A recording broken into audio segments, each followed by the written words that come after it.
Loyalam E-PAO tabi bakutima po Hidram Susmitana namitangi pau pizari ahan da baru headline. Yamlaba miyamna saruk yaduna People's Convention pangthokre Ccpur da su DC gi order gi mayokta Khutlai paiba sing yauna rally chatkre Lakhiba Khutlai lising taruka kungi Manungda Khutlai lising manga hena recover tawba ngamkhre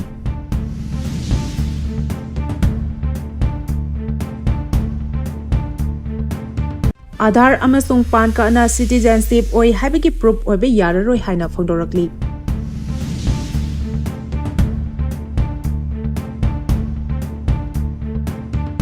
Sanona Pijari Yamlaba miyamna saruk yaduna People's Convention pangthokre Ccpur dana DC gi order gi mayokta Khutlai paiba sing yauna rally chakre Haukiba chahi lising ani kulhumjoi gi me ahumda kuki narco terrorist singna lamdam asigi yalhomi oiriba maitei singi mathakta akanba lan chatharakpadagi miyoi kaya hatkiba yum kaya tangoi olhankhiba amasung miyoi kaya amana lanjenuda leifam chafam khangna leiriba thodok asiga mari lenana Miyam gi oiba apunba phireb ama launaba kokomina siduna ngasi khumal lampakta Manipur People's Convention on 2 years of Manipur crisis aina mingthonba miyam gi mifam ama pangthokre mifam aduda maikei kayadagi lakpa yamlaba miyamna saruk yakhi kokomina lauthokibagi matung ina ngase khwaramban kaithel yauna karwar gi mafam sing amasung tongan ba sinfamda leriba miyoi kanglup sing nomagi oiba sintha leptuna ngasi gi mifam aduda saruk yakhi Amaromda Indigenous Tribals Leaders Forum na sinuna Ccpur District Headquarter tasu separate administration gi demanda kuki taba jaga singda total shutdown lauthokna rally chatkhi rally aduga mari lenena DC gi maikaidagi athingba kaya thamlabasu combat dress setpa Khutlai paba kuki jo terrorist ki miyoi kaya saruk yakhi haina social media da thaganarakli Dadi dasu kuki singna separate administration demand ga mari lenena rally chatkhi Kokomina sinduna ngasi ayuk pung 13 minute kuntradagi haukiba People's Convention aduda wangangladuna kokomi gi convener athoba khurai jamna ngasi gi mifam asina haukiba chahi lisingani kulhumdoi dagi haurakhiba irang asigi waroishin ama purakna bahona bada achoba mateng ama oigadoribani haukiba April gi ahanba chayolagi hauna kokomina lekai da chatuna thokliba lal asi kadai dagi haurakibano masigi waroishin purakna ba kari tawsige haina campaign chatharakhiba adu Ngasigi People's Convention asiga mari leinanani ngasigi mifam asi maru oina hojik thokliba irang asi loishinaba India government ka kari karamba matamda wari sagadage amasung kari haigadage haibigi point sing adu puthoknabagi yamna marueba mifamni ngasigi mifam asina logadoriba warep sing adu pairaga India government ka chapchana thingnagani India government ka chapchana wari sanaduna madugi khudam changdam kaya puthokani Maduda India government na thabakta onthokta ya tarabadi masida miyamna su sem saduna lebiyu kokomi gi oina su miyam ga lonena achoba khongjang ama changsilagani ngasigi mifam asina aikhoina changsin gadoriba khongjang adugi mamai amadi soidena purakpa ngamlagani Khutlai pirga campaign saduna lehaliba lauthoktriba phawba Aikhoi santi fangloi maram aduna miyamna su achetpa firep amaga loinana thokleba irang asi loisinnaba sem saduna leibiyu haina phongdokhi Lakhiba Khutlai lising taruka kungi manungda Khutlai lising manga hena recover tawre Haukiba chahi lising ani kulhumjoi gi me ahumdagi hauna state asida kuki jo amasung maitei anigi marakta thokiba kanglukki irang asigi manung channa tongan ba police army dagi Khutlai lising taruka kun lakhiba gi manungda Khutlai lising manga hena recover tawre haina police ki source amana hari Pau asina makhatana haribana hojik phawbada khongalakhiba Khutlai lising manga asigi manungda khara amadi police army dagi lut tawkhiba aduda yaudaba Manipur police na sijinadaba Khutlai singsu yauri mapung oina chahi asigi February 19 da state asida president rule lakhraba matungda Khutlai lising amaga Chatnakhdre yankhai recover tawkhi waliba Khutlai sing adusu athubada recover tawnaba honari hari Mamang chahi gi lising ani kunmari gi September phawbada security force na punna Khutlai lising ani ga chatrup marfu mathoi recover tawkhiba adugi manungda Police na sijinadaba Khutlai kaya yauri recover tawkhiba Khutlai sing adugi marakta police army dagi lakhiba Khutlai masing lising amaga chani romtani adubu February 19 da state asida PR lakhraba matung combined force na chinga masung tamgi mafam kaya dagi nauna Khutlai ꯂꯤꯁꯤꯡ ꯑꯃꯒ 450 ꯇꯧꯕ ꯉꯝꯈꯤꯕꯅꯤ ꯂꯣꯏꯅꯅ ꯍꯧꯈꯤꯕ ꯊꯥ ꯑꯍꯨꯝꯔꯣꯝ ꯑꯁꯤꯒꯤ ꯃꯅꯨꯡꯗ security ꯐꯣꯔꯁꯅ ꯃꯤꯌꯥꯝꯗꯒꯤ ꯅꯝ ꯍꯥꯗꯨꯅ ꯁꯦꯜ ꯈꯥꯏꯕꯒ ꯃꯔꯤ ꯂꯩꯅꯅ ꯐꯥꯒꯠꯈꯤꯕ ꯃꯤꯑꯣꯏ ꯃꯁꯤꯡ 200 ꯁꯨꯔꯦ ꯍꯥꯏꯔꯤ Marak asida combined force na ngarang Imphal West ki Lamsang police station gi manung chenba phayeng mai kha lekai da chatakiba operation da improvised rocket ani improvised mortar pompi ani helmet ahum bulletproof plate nipan military khongrok tarani thoi furit taruk military t-shirt mapan military su taramathoi military cap ahum jungle camp ama PLA gi officer party flag manga yauna atei potlam kaya fagatkhre hari Amaromda Thobal district ki Lilong police station gi manung chana leiba Zama Masjid ki area dagi miyoi ama Thamaiban area dagi hura lakkiba Maruti wagon car ama ka loinana fare farba miyoi adugi mamingna Chongtham Ibungo chahi kun kawi Imphal West ki Lamboy khonang khong dagi ni hari Aadhar amasung pan ka na citizenship oi habigi proof oi be yararoi hari North East yauna lebak asigi mafam kayada illegal immigrants sing leptana changsilakpa asina maram oiraga central government na hanadi Aadhar card amasung pan card na lebak asigi citizen amani haina saktak pa yaramba adu makhata na chanararoi madugi bahutta birth certificate domicile amasung Indian passport na oiragani haina central government ki pau amana hari Pau asina makata na haribana lebak asida ayambana Aadhar card amasung pan card asi identification document oina ayambana sizinei adubu anoba system asigi makhada Aadhar amasung pan card na lebak asida leiba miyoi amani haibadagi praman oibe yararoi Aadhar asi miyoi adu kadaida lei haiba khangnabagi damaktani citizenship card amadi natte pan card asina tax kamari leinaba singini card asi foreigner singnasu issue tawbasu yai Central government ki anoba chana kanglon asi maru oina lebak asida illegal immigrants sing sangsilakpa yauna police nataba government ki investigation da miyoi sing adu chapchana Indian citizen la khangbadu khangnabagi damakta lokhalakpani Khongthang asiga mari lenena lebak asida leiriba government department sing amasung police station sing da Aadhar card amasung pan card asi citizen proof oiba yadana ba khangankhrei Home Ministry amasung atai authority sing da su wafam asi ngakna chatnaba khangankhrei Karigumba officer singi marakta wafam asi ngakna chattaba yaurabadi disciplinary action lokhalagani domicile birth certificate asidi administration amasung municipality ne issue tawba card ama oiba aduga Indian transport asisu miyoi adugi background sing amasung nationality sing adusu mari leneba authority sing na ningthina check tawraga piba oibana document ani asi citizenship proof tawbagi document oina sizinabagi ayaba adu pikhibani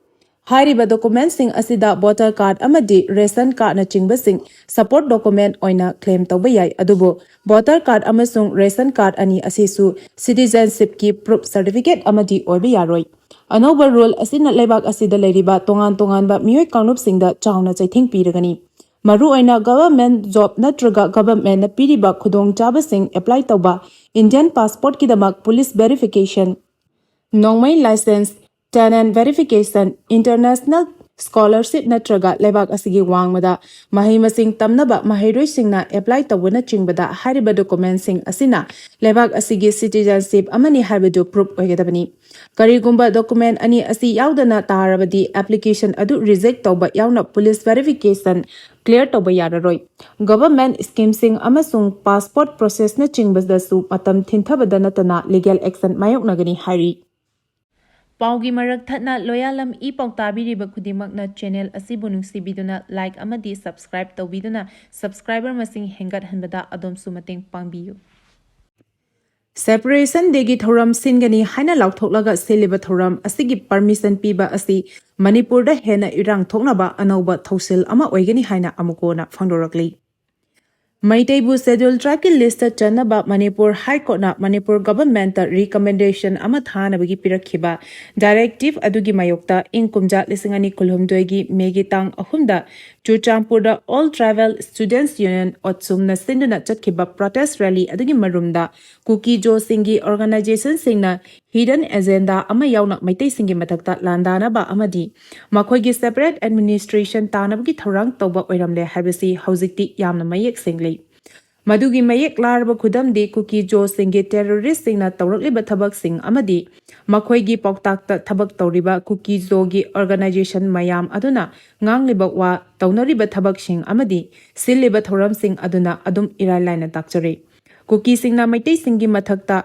Landaduna Manipur lengaktagi separate administration tanaba asida Government of India na saugatpagi miyamna yaningdaba leiringai cherak asida Ccpur district ki DC su phongna saugatlabra haibasi aikhoigi wahangni maramdi Ccpur da sinkiba separation degi wafam yaukshilapa oiragadi DC na khanghaudabani haiba yai adubu hanadagi hona separation degi thoram singani haina laukthoklaga siliba thoram asigi permission piba asi Manipur da hena irang thoknaba anoba thoksil ama oigani masigi sumathakta Ministry of Home Affairs na sinduna nakal ani wari sanaduna warushin puraknaba honariba asidasu sathina akaiba piragani samna hairabada separation degi thoram ama silhanba haibasi Manipur da nauhaunona irang thoraknaba yumpham ama lengakna thonbani haina loroidabagi maram leite hairesu cherol aduna makhataragli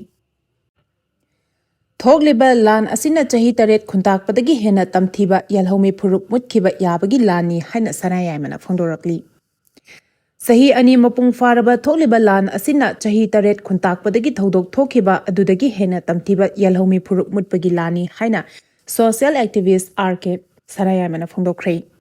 Wafam asi ngasi athoba singi liklam thiba loop Manipur Maharashtra Narasingha Memorial Committee sahi tarek khuntakpa Maharashtra Kambir Singh amasung athoba sing ningsing loop na sinduna langthabalda leiba Maharashtra Kambir Singh gi maphamda Manipur gi irang asina chahi ani mapung farakpagi ningsing thoramga mari lenana phongdokhibani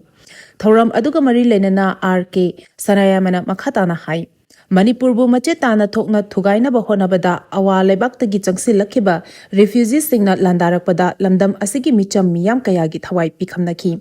matam amada lamdam asida thokiba chahi taret khuntakpagi thawong adugumna ngasi maksu lamdam asida awaromdagi haijalakpa Khutlai paiba singna chatharakliba lan asida ekhoi puna amata oina leminaba changi mahakna hai ekhoi punba ngamdana asum leirabadi nongmadi ekhoigi phurup asi mutkibe yai Loyanana Manipur da awalanda chahi taret khuntakpagi lan thokiba adudagi handak thokliba lan asina hena tamthiba yalhomi phuruk mutpagi lani ngasi thokliba lan asida ekhoina ningthina ngakthokpa ngamhaudrabadi ekhoigi izati iphuruk nongmadi mutkhikadra habigi chingnaba leire haina su phongdokhi nakal amaromda thoram aduda saruk yakhiba veteran politician o zoina hai Manipur gi irang asi center na thawoina sillaga thokhalabra habigi chingnaba phawi maramdi Manipur da tholiba irang asigi matangda India gi president na Lok Sabha da anirak warol thamkibada chahi ani farba Manipur gi irang gi matangda wafam amata palaktaba asimak lamdam asigi oina yamna laibak thiba thodokni Mamang thakta ningthong macha singna phammunabadagi Manipur da chahi taret khuntakpa thoktuna Manipur gi yalhomi sing bulam gadabagi thodok adu ngasi amuk hanna thoklare Masida lengakna su mating thokna irang asi loisinaba honaba ngamdri maram aduna E-PAO singna lebak kidamak thawai pamudana chongthoktuna hona khiba adugum ngasi gi yalhomi mirol singna amato ina punsinduna lamdam asida singna rakliba khudingmak thengnaminaduna lamdam asida santi puraknaba honaminaba mathau tai haina phongdokhi Myanmar dagi changsilakpa Chin kuki narco terrorist sing maramda halandriba phawba irang loisinaba pambai leite haina tomina phongdorakli Myanmar dagi ain kana changsilakhiba Chin kuki narco terrorist sing asi masa-masagi maramda deport tawkhiba natana chahi ani faraklaba irang asi loisinabagi atopa pambai leite haina Shiv Sena Manipur gi president Moirangthem tomina phongdokhrei Haukiba chahi lisingani kulhumdoi gi me ahumdagi haurakhiba chahi ani faraklaba irang asina maram oiraga thawaina ponthapi khraba athaubi singi maphamda ikai khumna ba utpagi thoramga mari lenana Tombina ngasi babu parada leba mahaki office ta pangthokiba pawgi mifam amada wafam asi phongdoladuna makhatana haikibada ngasi asi pukning nushiba amadi pendaba na pik thallaba numit amani Myanmar gi sangsilapa Chin kuki narco terrorist singna Manipur thugaiduna kuki khaktagi oiba tonganba state ama semnaba maru hunkiba adu ngasini India gi state ama oiriba Manipur asi mache tana thugairaga makhoigi homeland ama semgani haiba demanda mara lejadaba maitai kaya mihathina hatkiba yum kaya tangoi tana mai tumna thadokhiba miyoi kaya ama faduna pukhraga ngasi phawba thiba khangnan leiriba Zakurador massacre pikliba angang ahum yauna nupi ahum yauna puna miyoi taruk tamthina mihata halaga hundoklamba thodok thokraba phawbada Government of India na tumina yengduna leribasi laibak thibani matam kharagi mamangda thokiba Palhargam terror attack ta terrorist singna miyoi kuntaruk mihat thina hatkiba aduda nupi angang singdi soklamdana hingna thadoklamki adubu Zakurador massacre dadi kuki Khutlai paiba singna Makhut chalaba matungda miyoi taruk adu tamthina hatlaga khundoklamani asumna kuki Khutlai paiba singna nupi angang phawba lemna tharak traba phawbada India lengana makhoibu terrorist ni haina laukthopagi mahutta tumina leseleba asigi marumda kari aronba agenda leibege haibasi hangningai oba wahang amani Government of India na Manipur gi miyam asi second class citizen amagum divide and rule tawbagi mawong asi khudakta lepkadamani Lal asi loishinsi hairabadi Government of India na achum aran thidoktuna Myanmar gi changsilak leba illegal immigrants sing amadi Khutlai paiba Myanmar lalhauba sing asi makhoi gi maramda deport tawbagi tangai fadaba lei haina su phongdokhi Narco terrorist singna landarak liba asi maitai phurup sing datanate lamdam asigi yalhomi singdani haina Dr. Hera Kabuina phongdokre Iramdam asida leriba yalhomi masingdagi mapandagi lamdan bana hena masing yamle khungangsu masing hengalakle masina maram oraga akaiba ama laklekani haina Kabui Union Manipur gi President Dr. K Hera Kabuina phongdokre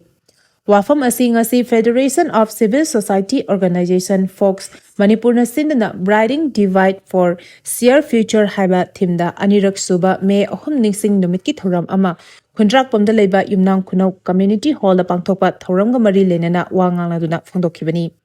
thoram aduda Fox ki acting president amadi organizing committee ki chairman BM Yaima Saha Com Tribe Union Valley ki president Haupu Com DMU Manipur Department of Political Science ki Associate Professor Abdul Hakim Retired IAS RK Nimai Singh Yumnam Khunau Makha Nisaban gi Secretary Thangzambina Yumnam Khunau Awang Women Empowerment Association gi Secretary Sorok Haibam Chandanina Chingmanna Mithung Lensin oina saruk yakhi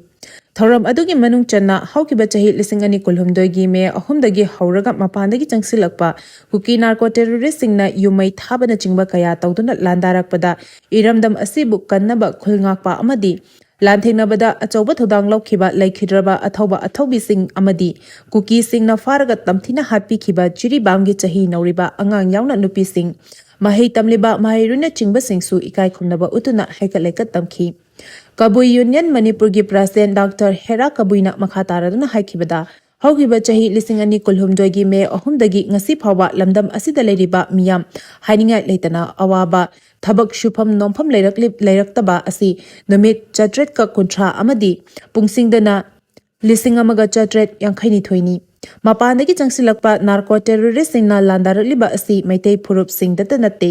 yalhomi singdani Adubo lengagliba makok thongba singna matam charingai micham sing kanbagi wakhalon laitana masamagi chaukri konduna leibadagi ngasi kham thengna waribani miyamgi hak ngasi phawba matuna leiri Famnaibai singna law constitution ningthina khangba mathautai leibak nungsiba saganu tauge hairabadi bapung fana thabak pangthoku haina sufongdokhi Prime Minister Narendra Modi na chahi ani faraklaba Manipur gi irang asi khangjinadana usinnadana tumina leishili haina Jairam Ramesh na phongdokre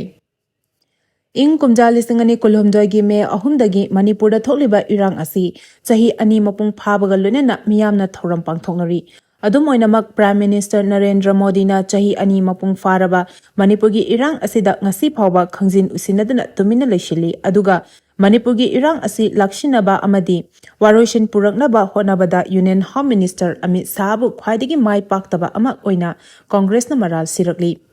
AICC ki luchingba Jairam Ramesh na mahaki social media account da phongdorakpada BJP na Manipur da chauna mai paktuna ingkumja lisingani kuni thoida lengak semkhibani ingkumja lisingani kulhumdoi gi me ahumda haurakhiba irang asigi tha ahumgi manungda Supreme Court na state asida constitutional machinery sing mathau tawba ngamdre haina phongdokhibani Manipur da Congress Party gi maikaidagi BJP na luchingba lengakta no confidence motion ama mayok nagadawriba kibadagi Narendra Modi lengakna Manipur gi Chief Minister namduna resign tawholaba matung ngasi phawa loisindana leiriba Manipurgi irang asigi tha kunithogi matungda chahi asigi February 16 da president rule thamkibani Jairam Ramesh ki post asina hai yamna maru oiribadi ngasi phawa prime minister na Manipurgi matangda tumina leishinba natana state asidagi miyoi amata unadana leiri prime minister na malemgi leibak kayada chatnaba matam leirabasu Manipur da chatnabagidi matam leitri hainasu post asina phongdokli Paugi marak thatna Loyalam E-PAO tabiriba khudimakna channel asibu nungsibiduna like amadi subscribe tawbiduna subscriber masing hengat hanbada adomsu mateng pangbiyu Arobada maruba paw amuka hanna pizari Yamlaba miyamna saruk yaduna People's Convention pangthokre Ccpur dana DC gi order gi mayokta Khutlai paiba sing yauna rally jakre Lakhiba Khutlai lising taruka kungi Manungda Khutlai lising manga hena recover tawba ngamkhre Aadhar amasung pan ka na citizenship oi haibagi proof oi be yararoi haina phondorakli Matang asida Loyalam E-PAO na numidangi pau pibel lezare tabiri ba khudimako